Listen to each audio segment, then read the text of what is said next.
যে কলম দ্বারা লেখা যায় না সে কলম কেউ কিনে না, যে গাড়ি চলে না সে গাড়ি কেউ কিনে না। তাহলে কেন আমরা মিছিমিছি ধোঁকা খাচ্ছি? যাকে কোনো না কোনো দিন ছেড়েই দিতে হবে, তাকে ভালোবেসে লাভ কি?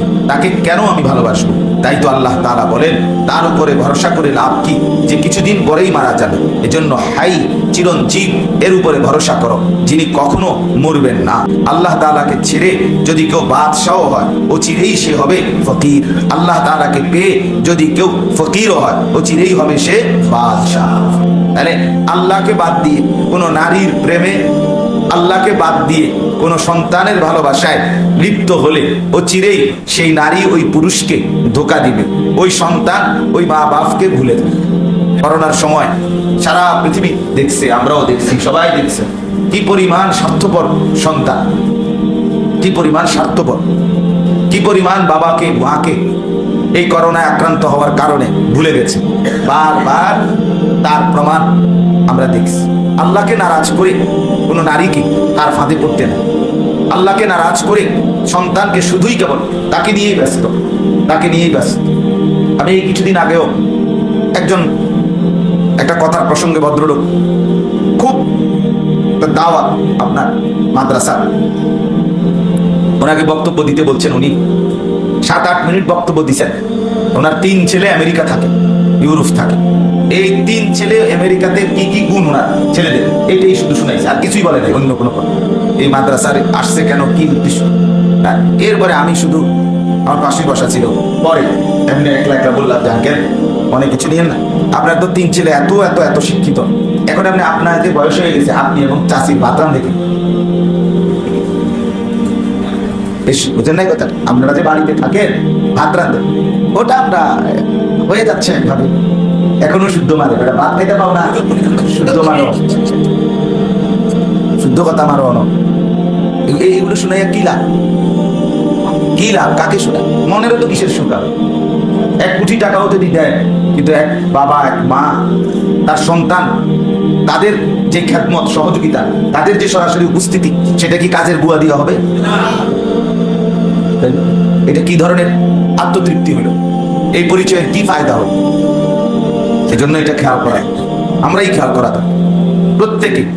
প্রত্যেকেই আপনার নিজের সন্তানকে আল্লাহর দ্বীন শেখাও, আল্লাহর জন্য। শেষ বয়সে কি হবে সেটার জন্য, বাকি আল্লাহর জন্য। আল্লাহ এই সব ভাই যে আমাদেরকে কোরআন কারীমের তেলাওয়াত শোনায়, আলহামদুলিল্লাহ। তো এতগুলো ইতিকাফের সাথী আমরা, আমাদের দিল প্রত্যেকে কি পরিমাণ ছুঁয়ে যায়। তো তার মা কি পরিমাণ স্বার্থ, তার বাবা কি পরিমাণ স্বার্থ, ভেবে দেখ, সবাই দিল ঠান্ডা হয়ে যায়। আলহামদুলিল্লাহ, আল্লাহ তাআলা তাকেও ভরপুর বরকত দান করুন।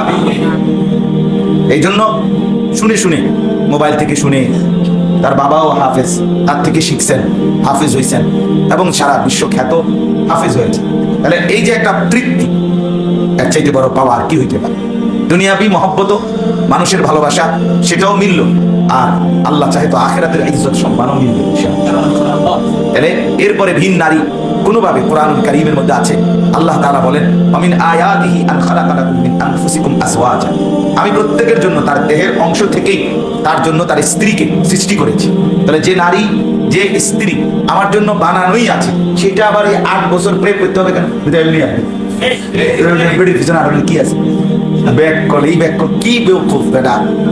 8 বছর 5 বছর দিন ওইভাবে রোদ্রের মধ্যে, বৃষ্টির মধ্যে পিছে পিছে ঘোরা, বেউকুফের মতো, ছাগলের মতো, এটার কথা হইল কোন? এটার জন্য এটা কোনো দরকারি বিষয় হলো? তো আল্লাহ তাআলা বলছেন, আমি এমনিই নিলাম।